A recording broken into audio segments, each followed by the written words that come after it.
अभिजित पाटील माडा साहेब, मी ज्या दिवशी पहिल्या दिवशी सदनामध्ये आलो त्या दिवशी पायरीला नतमस्तक होऊन आत आलो।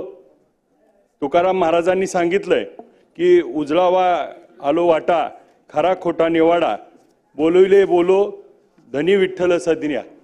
या उक्तीप्रमाणे भविष्याच्या वाटा उजळवण्यासाठी, महाराष्ट्राला प्रगतीच्या वाट्यावर नेण्यासाठी, इथं सत्याची बाजू मांडण्यासाठी आलो।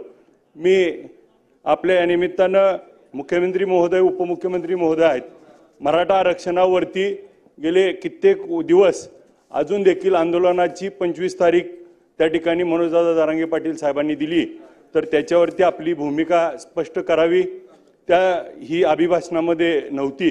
धनगर समाज, लिंगायत समाज, महादेव कोळी समाज, मुस्लिम समाजाच्या आरक्षणाचा जातनिहाय जनगणना करून हा प्रश्न निकाली काढावा। ज्या पद्धतीनं आज आपण 1 ट्रिलियन आपली इकॉनॉमी करायच्या दृष्टीनं विचार करतोय, परंतु श्रीमंत श्रीमंत होतोय आणि गरीब गरीब होतोय, परंतु हा शहरीकरणासाठी सगळा मोठा वाटा उचलला जातोय।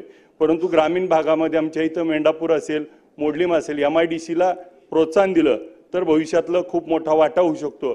माझ्या माढा शहरामध्ये साहेब सगळ्यात मोठं उजनी धरण आहे, परंतु माढा शहराला 10 दिवसाला एकदा पाणी येतंय, तर ते पाण्याचं आपण त्या ठिकाणी नियोजन करावं। दोन्ही उपमुख्यमंत्री आणि मुख्यमंत्री साहेब आहेत।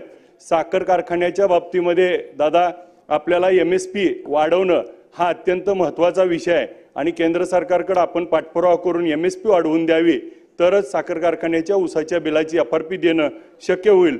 यासाठी आपण त्या ठिकाणी नियोजन करावं। मला बोलण्याची संधी दिली, धन्यवाद।